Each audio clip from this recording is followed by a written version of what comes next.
Welcome to Twisted Remedies. I'm your host, Justin Kucher, and this is a podcast about the benefits of jiu-jitsu and other non-traditional remedies in trauma recovery. My guest today is Joe Gorman. Joe is a peer support counselor and alumni coordinator at Frontline Foundations. And if you've been listening this month, you've heard I'm doing a push for Frontline to try to generate some donations for them as they're a nonprofit. Joe is a former NYPD officer in the early to mid 80s, and then he transitioned to FDNY, where he spent many years until he retired. I hope you enjoy this conversation with Joe Gorman from Frontline Foundations. All right, we are back here on Twisted Remedies podcast. My guest today is Joe Gorman. Joe is currently a peer counselor at Frontline Foundations of North America, which is based out of Vermont.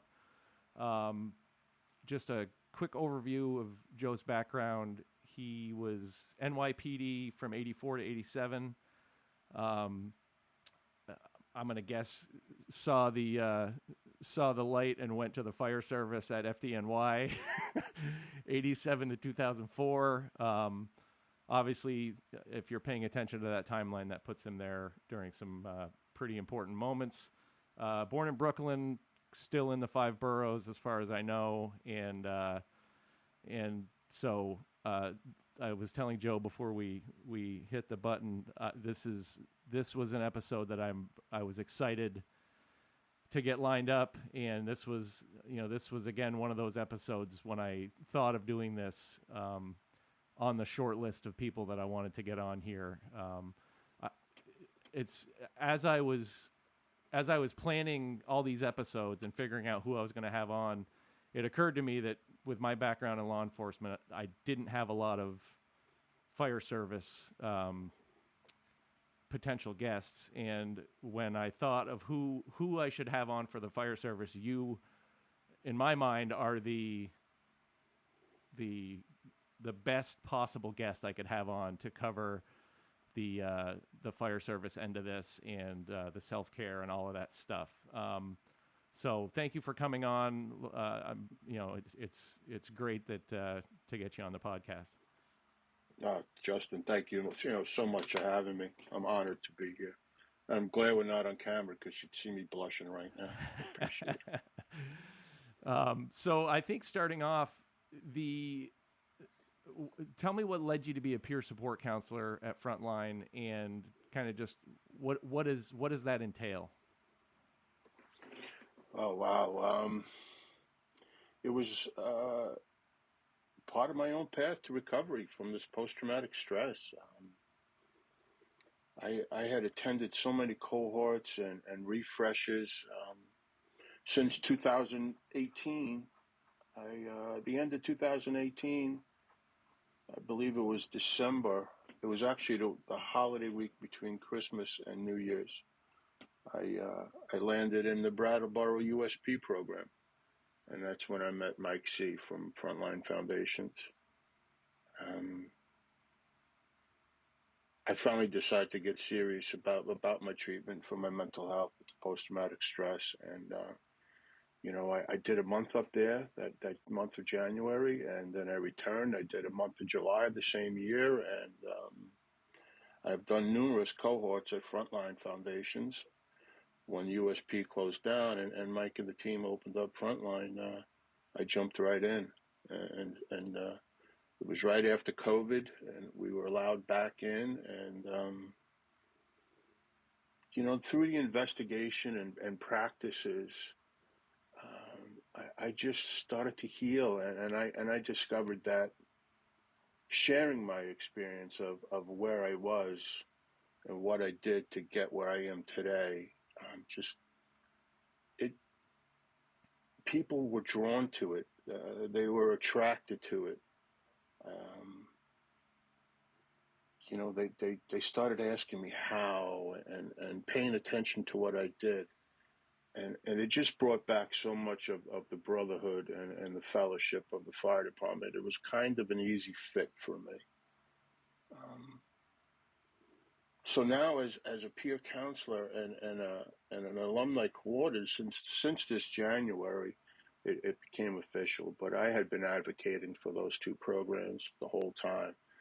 Numerous friends had followed me up there, and strangers just by word of mouth followed me up there. And since then, we've been building our alumni program.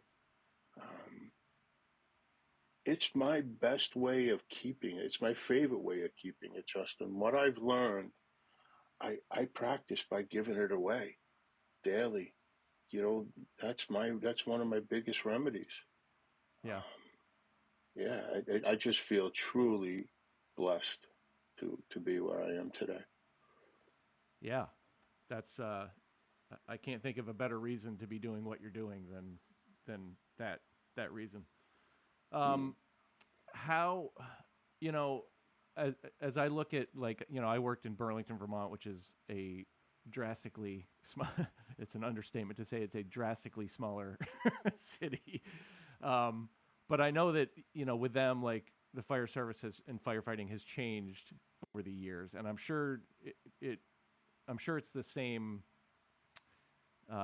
It was the same for FDNY, but can you just talk about, like, how that changed for, with between fire suppression and just, other calls that kind of became the role of the fire department that maybe weren't before? How has that changed over the years while you were there, and what impact did that have on everybody's wellness? Ooh, I'm a bit of a dinosaur. I was on the FDNY before bunker gear. We were still Wow. riding the back step before we were even supposed to, but so much had changed. EMS and firefighting were two separate departments at the time. Eventually, they combined this, but up until that happened, they were really picking up the training for and becoming certified first responders. But as a truck and rescue guy, I wasn't mandated to have those trainings, but engine company members were. For me, I think what gives me the chills is when terrorism became a part of the jobs we may be responding to. The secondary devices Right. is what really changed. Is what changed for me. That happened for me again in '93 at the bombing of the Trade Center. Um, our our training and specifically in hazmat areas and secondary devices just was really jacked up to the max. Um, it changed the way I felt about it, Justin. It changed my feelings about uh, what I was here to do. I mean, I would respond to any type of call, but there was a bit of a betrayal feeling for me when that happened, because I had this sense of, hey, I didn't sign up for this. I felt disposable by simply being put into this situation and this training that just didn't fit for me. We were gearing up for the New Year's Eve at the Millennium in 2000, 2001. Every one of us that had the training that I had in my company were ordered to work that night. And when I said goodbye to the wife and kids, I truly had this feeling that there was a good chance I wasn't coming home that night. And for the 7 years from 2003 to that New Year's, actually into 2001, it was like we were waiting. Yeah. We were just waiting for something to happen, and took its toll on me. I didn't realize this until I started my treatment for post-traumatic stress, but that's when it really started taking root.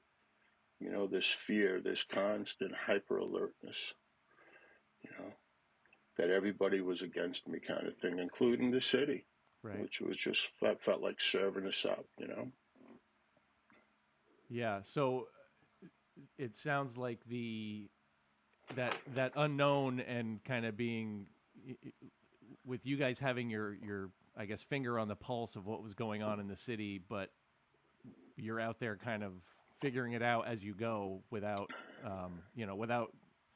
without the ability to really see what's coming, and that unknown really can wear on you for sure. It was apparent that we were playing catch up. I mean, the country was, we were playing catch up. They were doing the best they could. The equipment, we were figuring it out as we went. Yeah. Things were improving. Equipment was getting better. It was all by, through drilling and training that we got it as good as it could be, Yeah.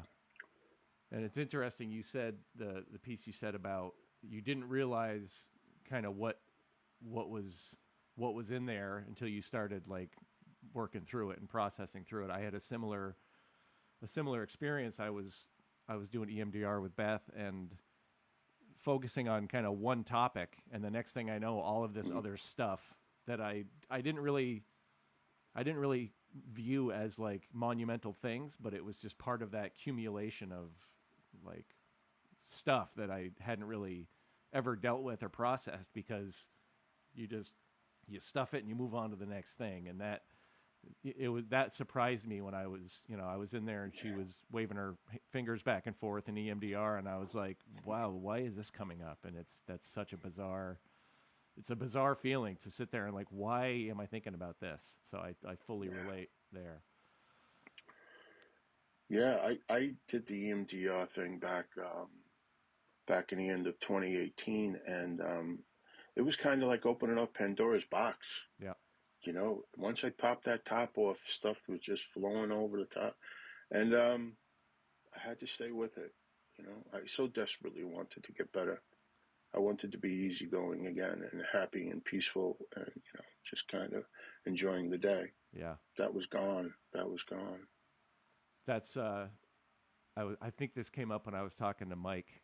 We recorded his episode recently, and it just sort of came up naturally. But I look at it like there's really two paths for somebody with trauma. There's the path of I'm going to ignore this. I'm not going to deal with this, and you go down that path, which is dangerous, and you're numb, and all of the things that come with that trauma.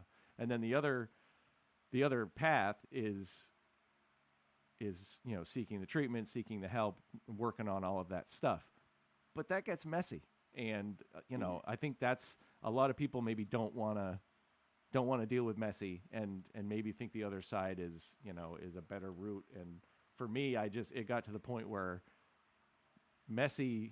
while messy was still the better option, because it was a path out. And it's still messy from time to time. Like, there's still days where it's, you got to figure stuff out, but I think it's a far better place to be, dealing with the messiness occasionally of, working through stuff. And so that's complicated for sure. Yeah. Like you said, you had mentioned in a previous discussion how in my bio, it includes the part where I feel like I sought treatment for my PTS a lot later than I wish I would have. My trauma started young as a kid, and, as far as violence goes, my father was shot twice in the face, and he was a fireman at the time. He was just a victim of a crime, and he lived, he survived, but it ended his firefighting career. And he had already stacked up some trauma on the job, being a fireman in New York, the 60s and 70s.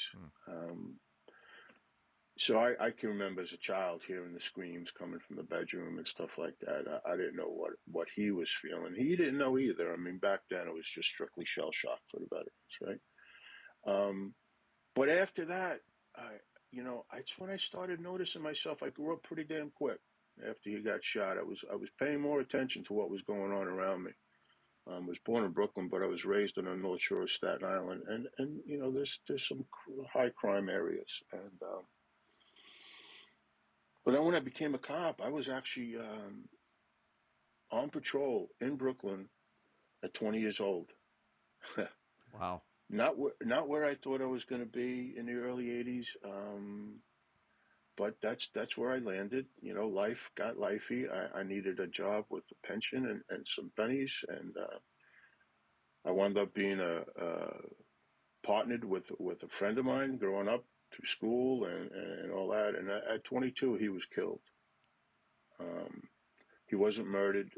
It was in an accident, but it was a very brutal, ugly thing that, I was at the morgue and the identification, and I actually delivered the notification to his family. He was still Wow. living at home at the time. Yeah. You know, First time I stood on a God at a casket, and I really, as Mike likes to say, crawled up my own asshole. Mm. I'm sorry, but I did. It was all about getting home. And at 22, to carry that kind of weight, and people were telling me now, and then, now that I think a little bit clearer, and I think back, people were saying maybe you should go talk to somebody. And I was like, get away from me. Just let me go to work. I need to do what I got to do. Right. There's people that need help out here. And in Brooklyn in the early '80s, man, crack had turned up, had destroyed it. It was really hard to watch. Um, and when after Jackie got killed, I just lost all desire to even go to work, other than the fact that I needed to stay busy, you know. And I was just counting the days till the fire department called. So I did 3 years, 3 weeks, 3 years, 3 months, 2 weeks, 2 days, and 9 hours on the NYPD. But who's keeping track? But who's counting? Yeah. So the call from the fire department was well received then. Yeah, I come from a huge fire department family. It's mostly all service oriented, cops, firemen, military.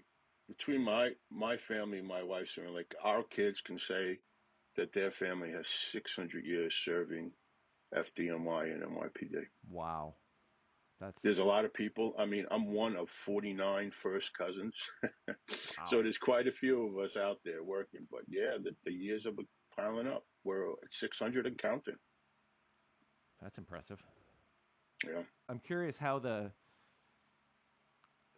like what there was for peer support early on, whether it was at NYPD or FDNY, back in the 80s. Was that a thing, or was it just, like maybe, like you said, somebody told you should go talk to somebody, and Mm. was that like an official thing, or was like what did that look like at back then?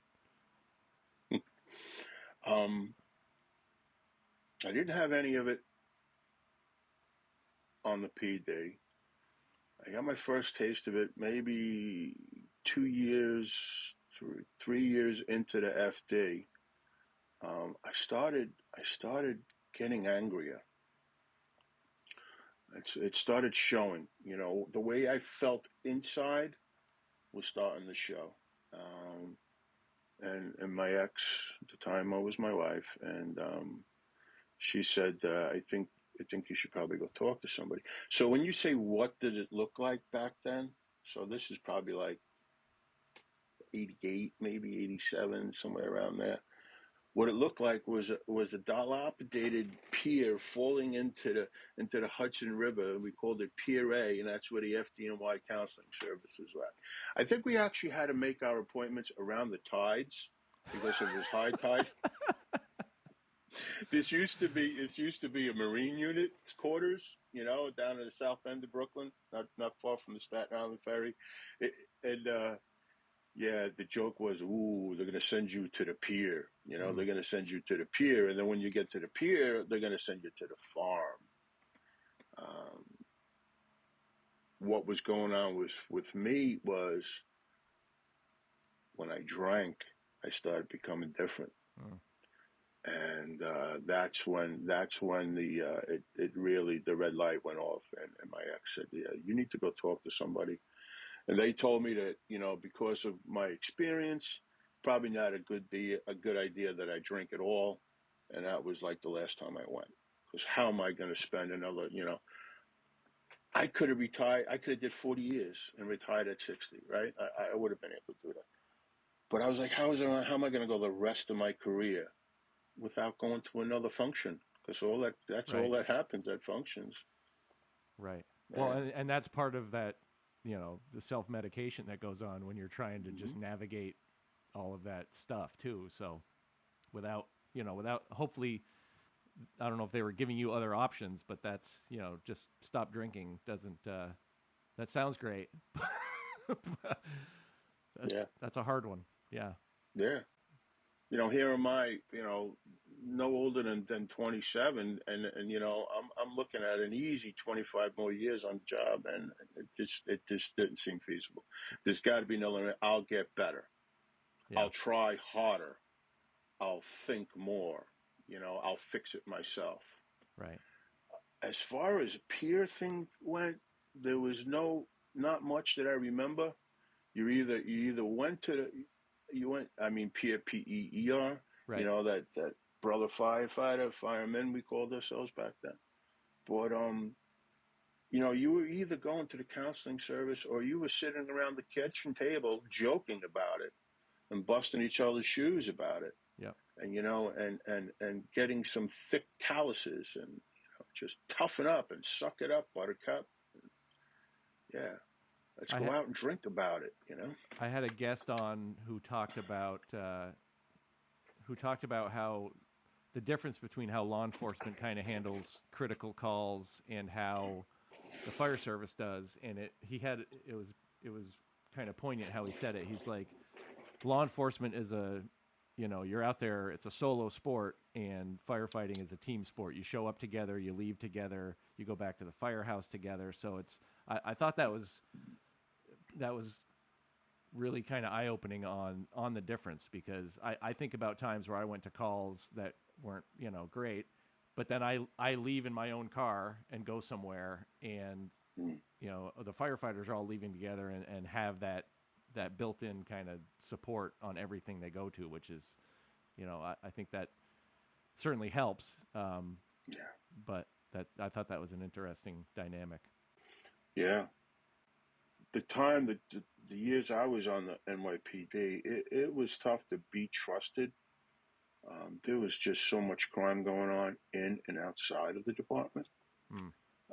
So yeah, if you didn't play well with others, depending on who they were, it was a very lonely place to be. And I would start my tour on the PD. We'd be in backlog anywhere from 15 to 20 calls, per precinct, Right. right?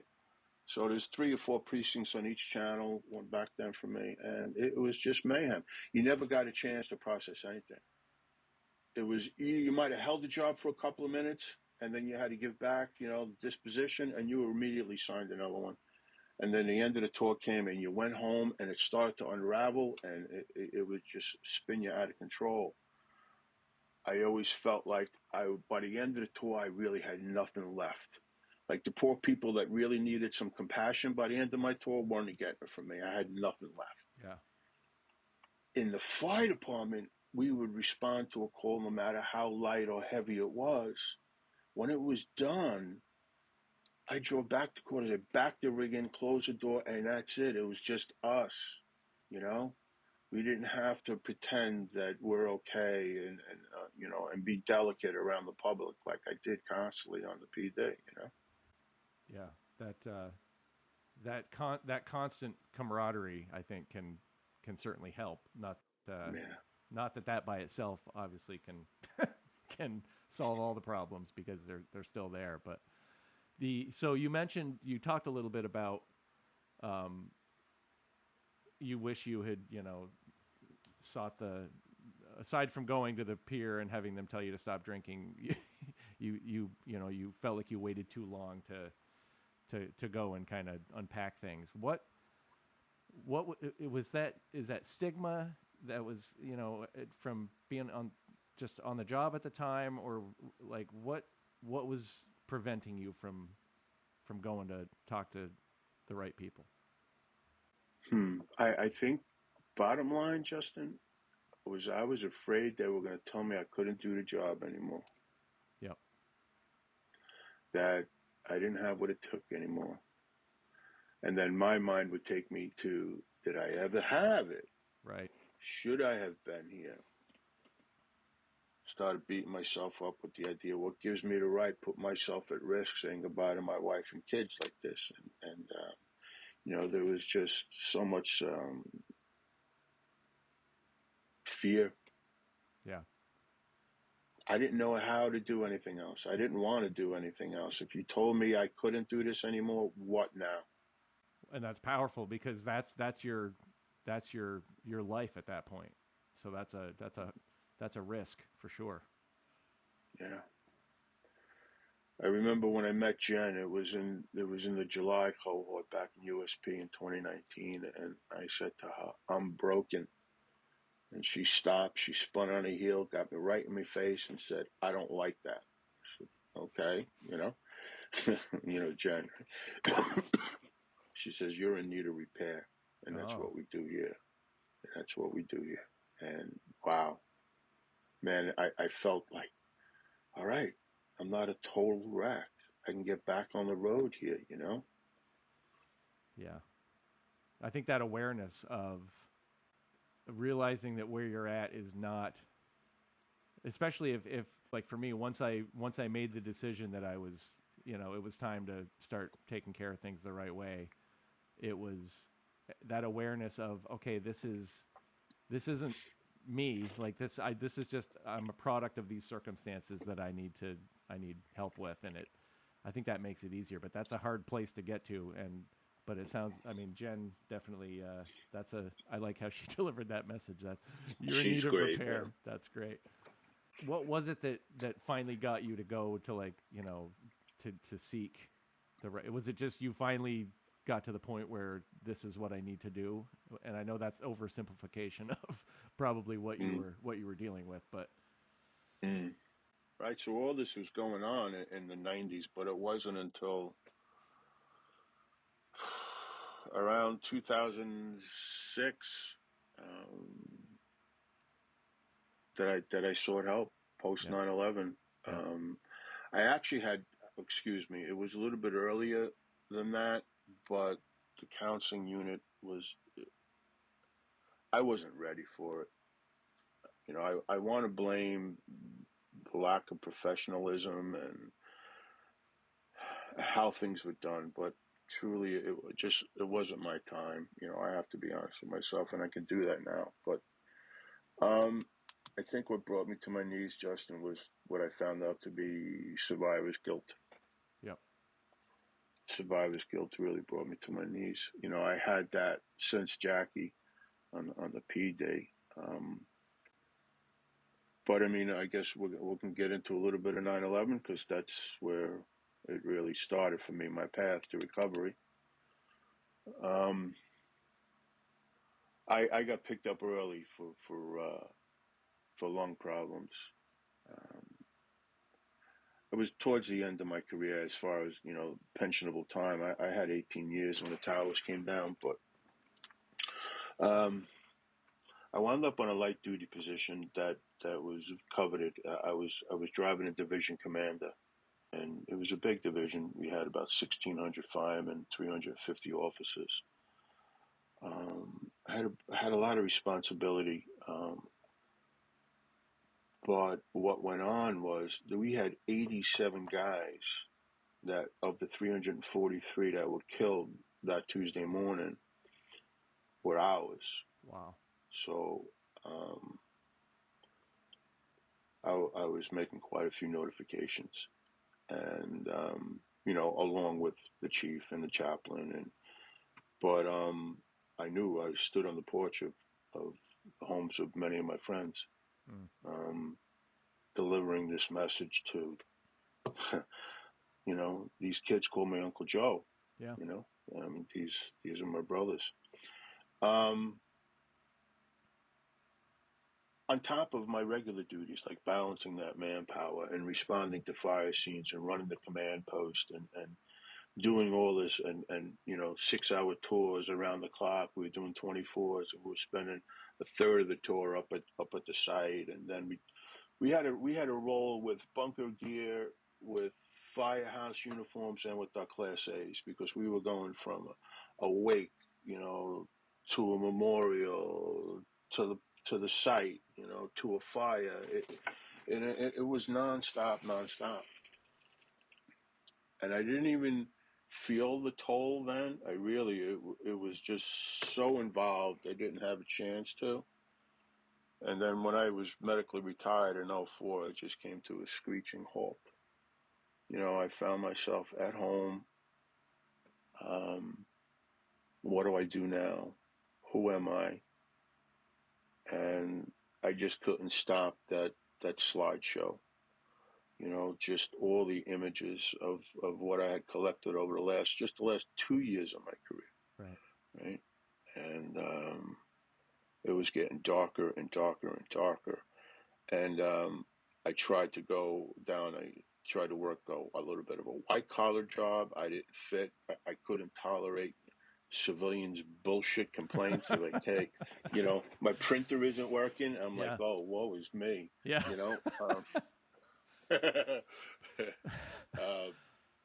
I was afraid. I was afraid to raise my hand and say that I was in need of repair because from where I was standing, everybody else just looked fine with it. Right. Well, and I think you bring up a good point of while you're in the thick of it, you have the distraction of being in the thick of it.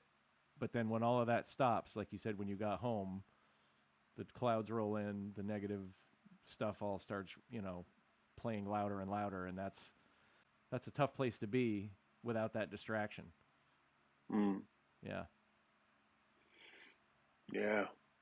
And, I'm perfectly fine with saying this out loud, is that I'm an alcoholic. I'm also in recovery as an alcoholic. I've come to accept the fact that I'm like of the DNA variety. And I'll tell people if you do have that alcoholic gene, PTS will find it. Yep. PTS will find it. And probably amplify it, I would imagine. Oh yeah. Took me down a really vicious path of just a snowballing and gathering size and momentum. I didn't understand the physiology of it all, how it connected, and until everything was gone, Justin. Everything was gone. Between my night terrors and my drinking and just who I wasn't good to be around. And that's the way I wanted it. Yeah. I wanted everybody away from me. Do you think you felt it was were you protecting yourself or were you protecting them? Or maybe both?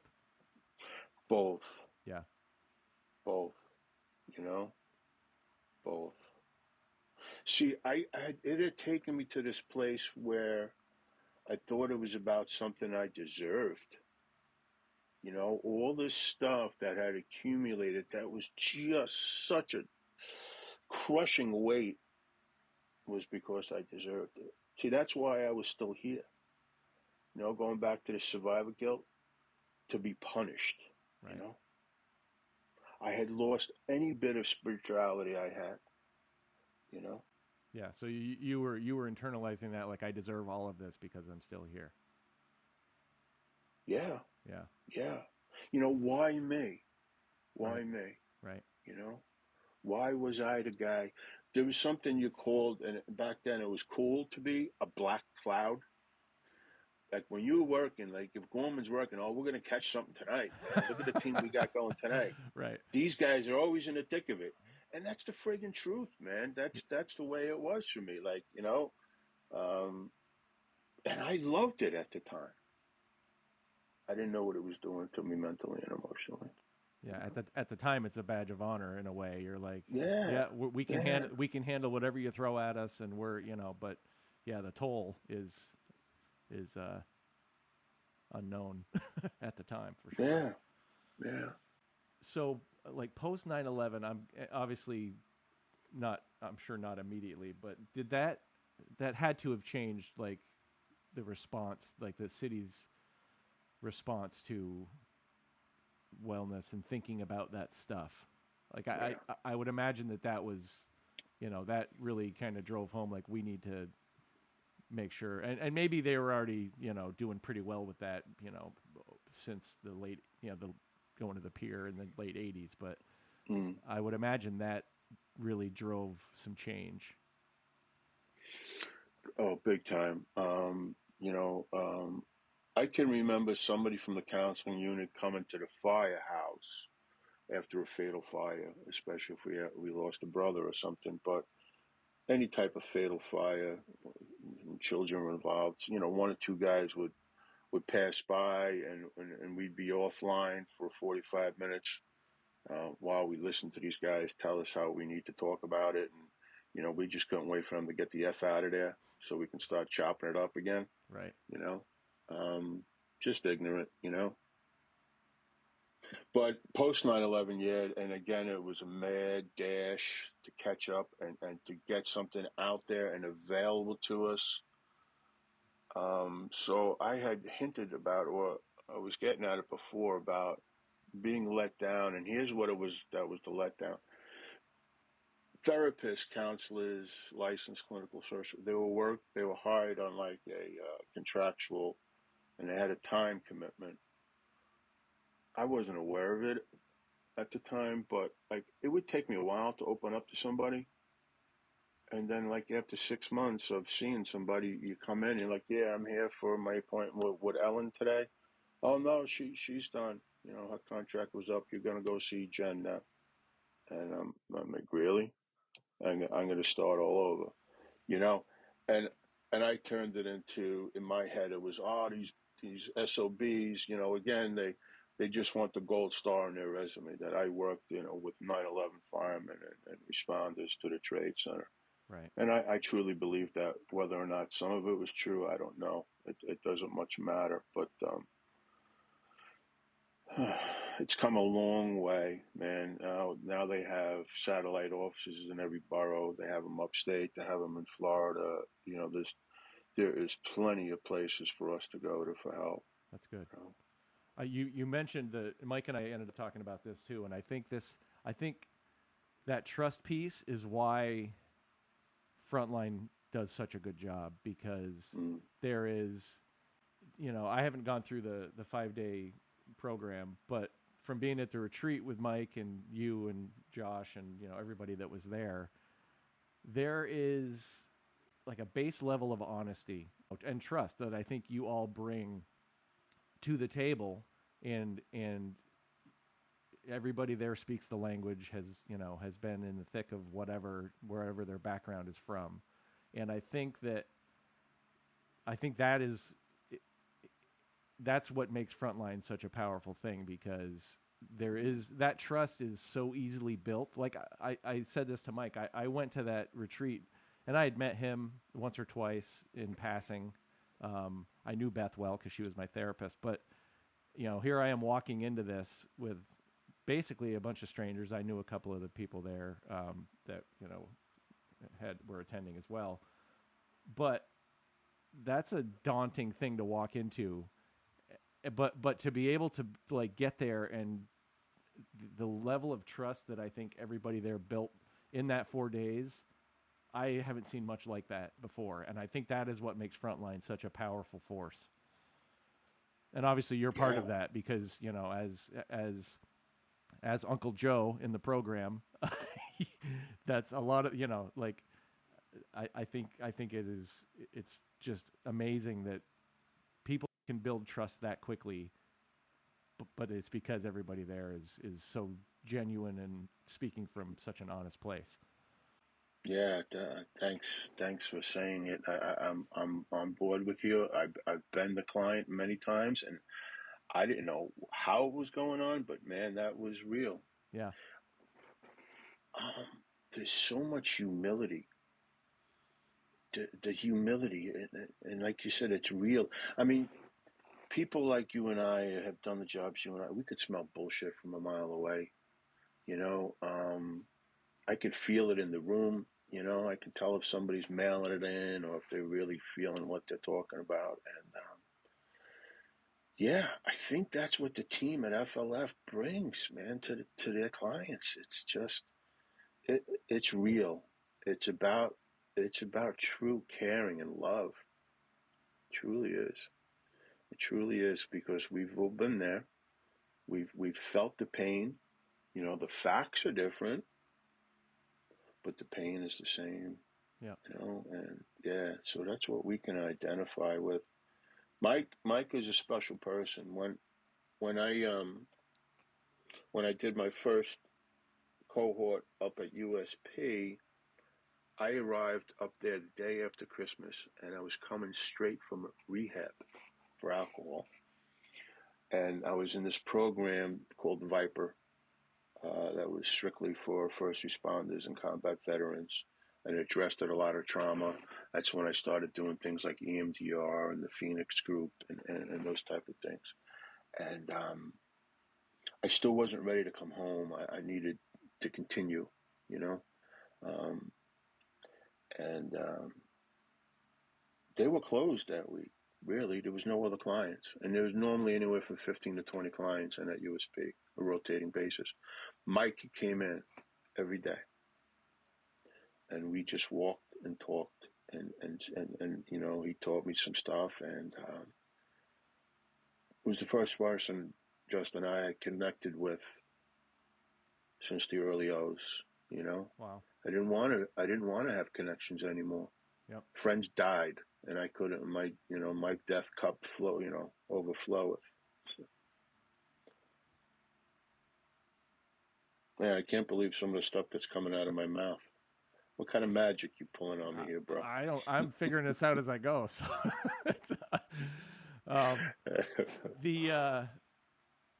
you know, what you're describing is that vulnerability, and I think that is, you know, I know in law enforcement it took. I mean, I was 18 years into my career before the weight of all of that stuff hit me and kind of forced my hand that I had to, you know, I had a decision to make. Like, it's time to start dealing with all this stuff or it was going to take me out. And I think, you know, there was definitely a stigma in law enforcement that you just went to the bad calls and they were starting to do, you know, we were doing critical incident debriefs and stuff, which, you know, depending on who's doing them may or may not be helpful, you know, especially if they're mailing it in, like you said. But I'm curious if firefighters are wired the same way with that stigma, and if that is playing a role in keeping people from seeking what they need.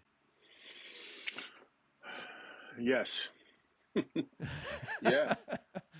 Yeah. You know, being a guy who was both, I wore both uniforms. Right. Yeah, that is something we have in common. Definitely. I think on the fire department, I had more close friends. You know, on the PD, we worked with partners, and there was that person next to you that was like the closest. And then outside of that was 8 or 9, 10 other people in your squad and your squad sergeant, right? But in the firehouse, you know, there was, if you had a double company, double house, an engine and a truck in one firehouse, you had 12 guys on duty. And out of a pool of 50, each company had 25 guys. And that's family at that point. Oh yeah, family. We did everything together. Yep. You know, not only we also in my circle we all did home improvements. It was our second job, and we all worked together. So I was with the same people for, you know, my full-time job, my part-time job, and my recreation. Any family gatherings or golf outings, or it was always the same guys with their wives and their kids, and that was it. For people just getting in, and I know you said that you're, I forget how you described it, but you're, maybe you said dinosaur or something at the beginning, but for somebody who is looking to get into, I guess, whether it's law enforcement or the fire service, what would you tell them starting their career, you know, aside from all of the, you know, put your bunker gear on the right way, like all of the, you know, the technical stuff. Aside from that, as far as like the self-care piece, what advice would you have for somebody just starting out? Wow. I would really hope that whatever the department they're working for, they're out in front of this. They're giving them a little education within their training. Um, I would suggest, not knowing what much else to do other than my own experience, would be to attend the program. You don't need to be banged up to benefit from a place like Frontline Foundations. You just don't. I mean, the education, the information, the tools, and the practices can help a person long before they get so deflated like I was. I truly that's I really try to bring that message to. I practice my principles in all my affairs, so I try to carry the same message to people who aren't in need of immediate attention. Yep. They'll ask me, how did you get so calm? What do you do? And I'll talk about things like meditation, and breathing exercises and taking care of myself, my mental health thing. I like to tell guys that, listen, you got to drop your guard, man. Don't be so presumptive and assume that, this is just some flowery bullshit. It's not. Right. It's not. There are things that may seem that'll seem a little too delicate for your tough ass to do, but you're going to be sorry. I hope you're not, but I was. I wasn't listening to the soft touch guys. Right. Hey, you need to slow down. You don't need to be out front every single time. And, are you taking care of yourself? I was too tough. I was too tough. When inside, I was just too scared.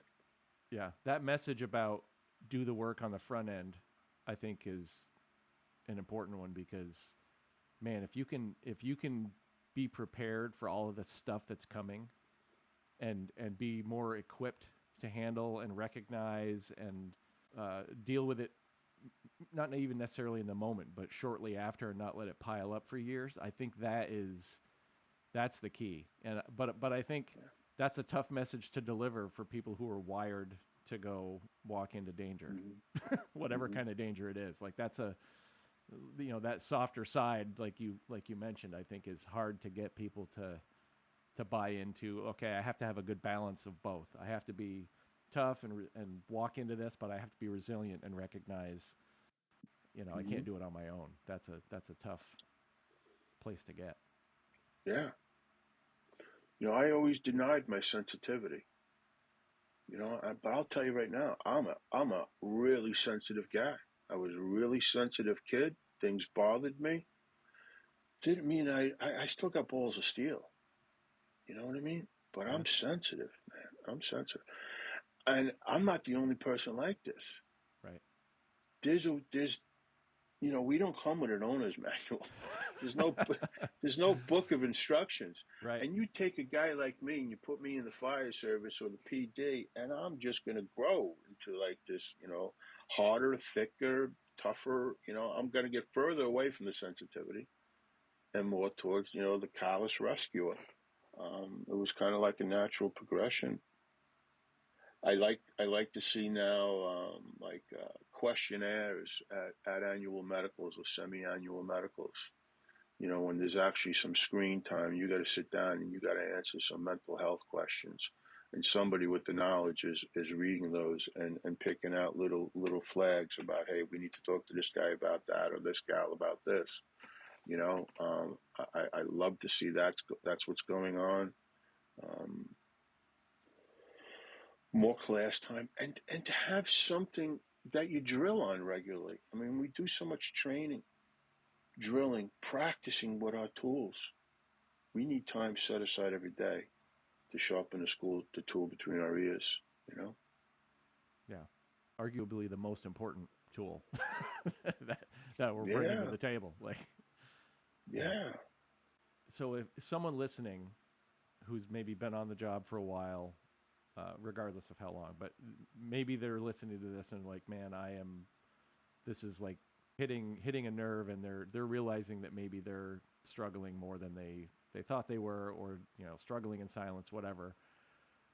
What do you say to get them to overcome that fear that you talked about earlier and get the help that they need? Love yourself. Love yourself. We all have people around us, I hope we do, that really love and care for us, and they need us, and they need us to be at our best, with ourselves. Get humble. Pick up the phone. It starts with just a simple conversation. It's, oh man, what a tough question. Call us. How about that? Call us. Call Frontline Foundations. Drop us an email. Reach out. Listen to people like Justin. We're not the only people out here advocating for mental health for brothers and sisters in our careers. We're here because we really care, and we're not the only ones, man. We're not the only ones. Do something about it now. It's not going to get better by yourself. That I can promise you. And it's so much better on the other side. Justin, I have a peace I never thought I'd have. Yeah. Never thought I'd have.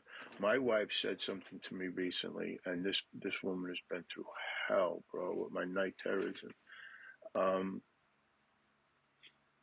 she says, I've watched you become the man you've always wanted to be. Right? That's the progress this guy has made in 6 years of getting serious about his recovery. Yep. Yeah. And that's from somebody who has, all the inside information and can make that assessment. Absolutely. Yeah. Absolutely. And listen, the wives and families of men and women like you and I, they got their own kind of banged up too. Yep. These women and men have suffered with us, and in their own way. I got to give them the space to have their own injuries as a result of what's gone on in our lives. You mentioned at the beginning that part of the way that you kind of help keep yourself on track is by giving it away. Yeah. What is it? What do you think it is about giving it away that helps you stay on track and stay strong and healed and recover and in that constant state of, taking care of yourself? I tell you, one of the most rewarding parts to it is when you catch yourself being natural about it. Like, I'm not going to page 3 in the manual and Justin just said that, so the reply is 5A, blah, blah, blah. It just comes out of me, which tells me that I have changed my way of thinking. I've changed these old instincts and habits. So that's a real rewarding thing when I find myself telling somebody something I have been told and I'm really feeling it. Yep. I'm really feeling it. And like in the firehouse, if I'm teaching somebody how to use the jaws or a partner saw, I'm getting better at it too. It's on hands time. It's hands-on time. I mean, Mike says when he's not teaching, he's slipping. I get what he says. I get what he says. I hope I answered your questions. Yeah, I kind of feel like I'm all over the place. No, I think it sounds like it's by giving it away, you're keeping yourself in practice. I mean, it's similar to, like I used to teach like patrol tactics when I was on the job, and I found that doing that made me sharper at the things because you have to be if you're getting reps, but you're also, so I think it's the same application. You're practicing and you're getting you're in doing that you're helping to take care of yourself because you're doing that stuff and you're going through those reps. Yeah, you're making me think of a personal trainer. Yeah, right. I mean, that's right. Or a sensei. It's just it's Maybe Sensei Joe instead of Uncle Joe might be the new the new moniker. What what other? So you kind of said that's one of your, like I talk with everybody on here about what their twisted remedy is and what their thing that they go to like mine's jujitsu and cold plunges, like getting into cold water on purpose somehow, and I have a sauna now that I'm doing. But is there something else that you do that is your thing, that is your twisted remedy, that is keeping you where you need to be? This is one thing I've been thinking about, because I fell in love with the name of the podcast, Twisted Remedies, and I know your cold plunge and all that other stuff, and your mat rolling, and I love it.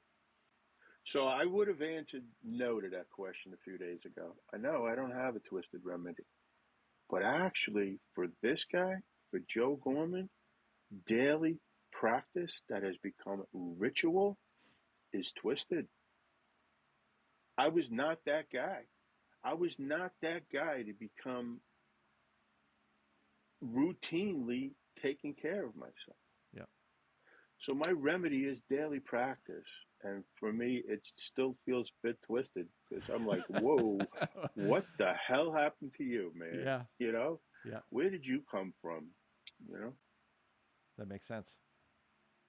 And I'm also, I mentioned it before, and I'm okay talking about it. And it's not religion; it's a spirituality for me, because I do believe that the human ability is limited to the fact that we are human, and there are certain things that are beyond my understanding, and I have a place where I can take that to now.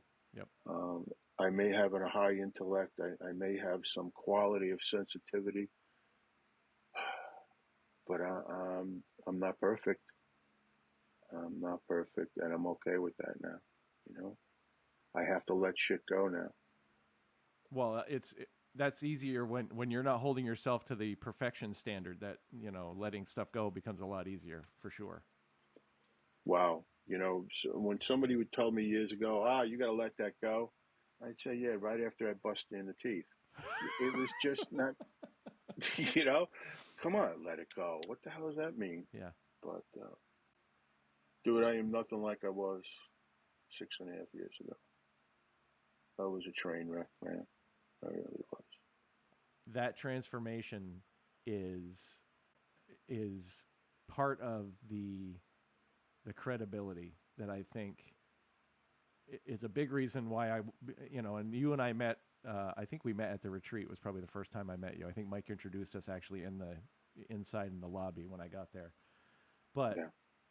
That credibility of somebody who's been through the thick of it and come out the other side is a powerful thing. And again, like everybody at Frontline has a different experience and a different story, but that credibility and someone speaking from experience to, like, I made it out and here's how you can make it out, I think is what, like that's a lot of my reasoning for wanting to have you on, because you're not mailing it in.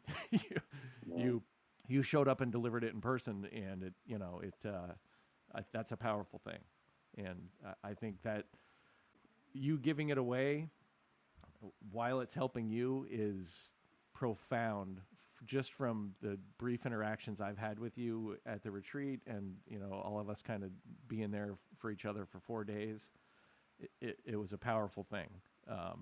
And seeing, there were some other fire service guys there, and just seeing their reverence might not be a strong enough word, but it's the reverence that people who are still on the job have for somebody like you who's gone through the thick of it and come out, I think is powerful. So thank you for doing what you're doing. I think it's incredibly important work and good stuff. Anything you want to plug? Anything I didn't ask you want to talk about that? You want to talk about how FDNY hates ESU? I don't know if that's No. really a thing. That's anecdotal from Yeah. I spent a week at Floyd Bennett Field with them, so Okay. you know. Yeah, that has changed quite a bit since like joining forces over these anti-terrorism Yeah. drills and stuff. But for me personally, I have one of my brother-in-laws is an ESU detective, so we don't go there. Yeah. Because that poor guy's outnumbered. He's like the only cop on that side of the family. But um,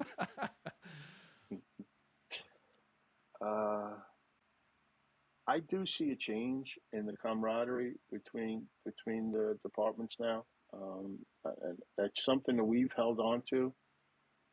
New York was a nicer place days following 9/11. I think most of the civilian population has gone back to being, get out of my way or get run over. Right. But um, yeah, things are still pretty close between the first responders. As far as plugging go, it's I can't say enough for uh, for Frontline Foundations, and I just want to make people aware there are other places like us, and you've got people who take their own time out to do things like you, Justin. This is how we're going to get better. It's together. It's together. I'm not toe to toe guy. I'm that guy in the trenches. That's where I do my best work. I let somebody else do the mass organization.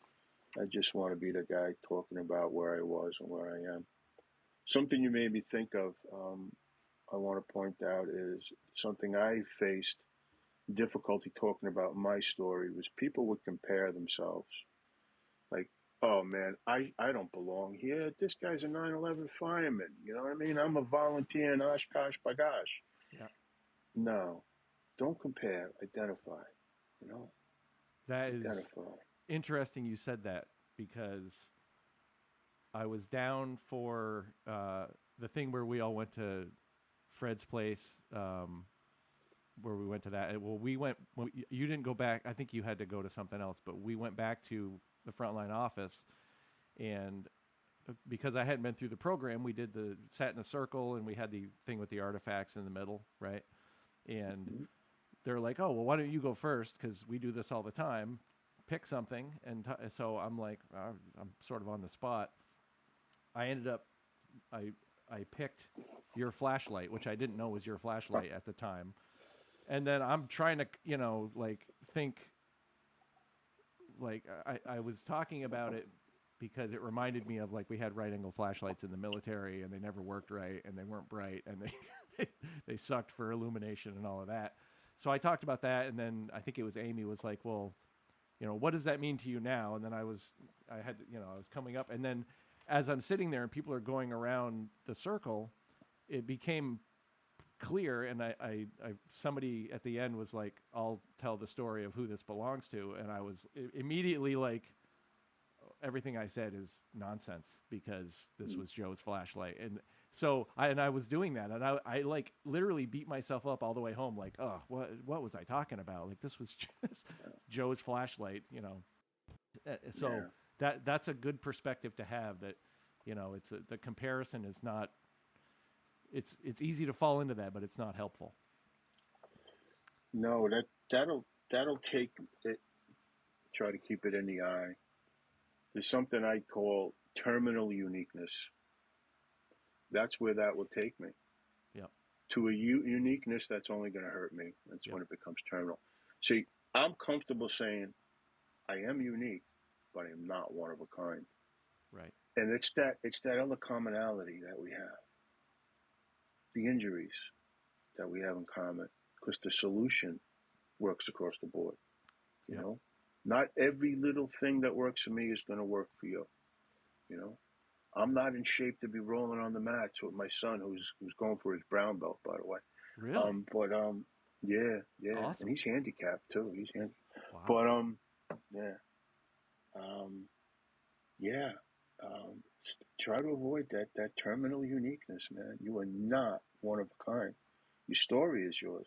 Hold on to it. Be proud of it. But you're not one of a kind. This has been as awesome as I hoped it would be. It is. we've covered a lot of ground, and I can't thank you enough for coming on and sharing all of this.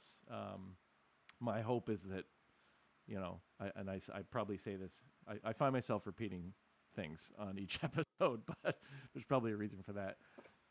I gauge success with this podcast of if one person listening to this gets something out of it and can take steps to get, in a better place, then I'm checking the box I need to check. And, I think your story and where you're coming from and all of your insight on this is, like I, said before, is a very powerful thing and a very important thing. And I thank you for sharing that with the people listening. And thanks for coming on. I'm beyond grateful that you had me on here and to get the opportunity to do this with you, brother. I love you, man. You too. Thank you again for listening. Again, that was Joe Gorman from Frontline Foundations. Please consider a donation to Frontline. They provide very important services to veterans and first responders by way of their 5-day program and individual counseling. If you know someone who can benefit from this, obviously please share the podcast, like, subscribe. All of those things help us grow. And I appreciate your support along the way as we do this. As always, take care of yourselves and take care of each other.